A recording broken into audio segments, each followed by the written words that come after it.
So if you can ask spirit, what signs might suggest that your spirit guide is trying to communicate to you or send you a message? Because like you were saying, we miss messages.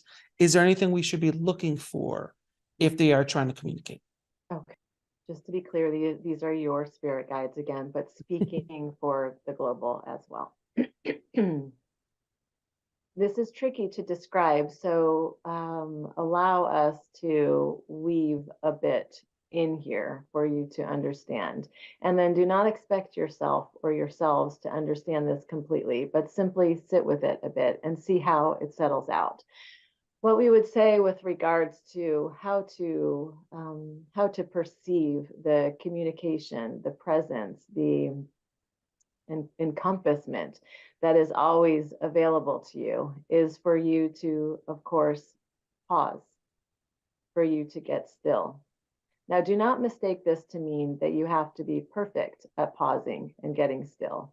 And do not take this to mean that we will only communicate when you are in perfect stillness and pause. This is not the case.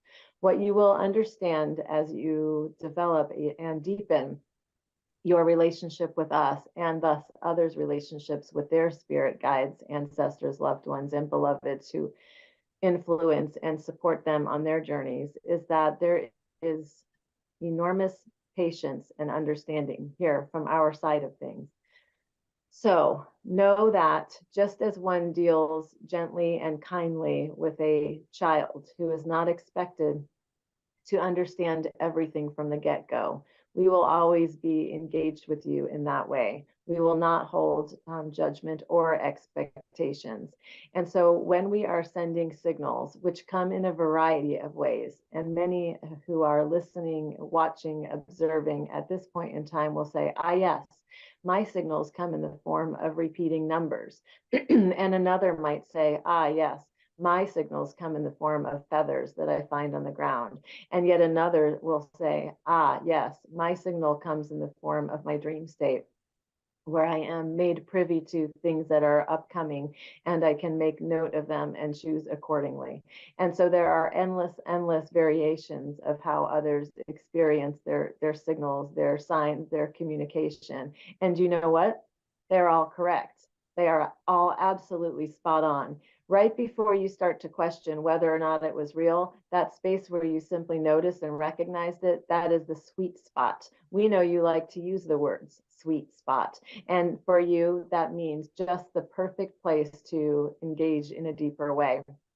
The perfect moment to be present, fully present, and invite in more. So when you notice something, anything that you might consider to be out of the ordinary, it just captures your attention in a way that distracts you from your previously distracting thoughts, then you can give us credit for that. For we are always pulling at strings and weaving things into your life for more color, for more joy, for more love, for more humor, of course, that too.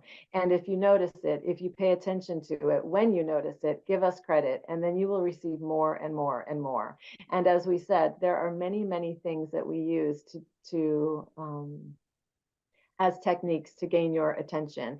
And once we have your attention, we can bring even more if you are open to receiving. If you are not open to receiving, do not require yourself to do so. You can simply set up another time with us, an appointment of sorts. We know you are big on appointments. Mhm.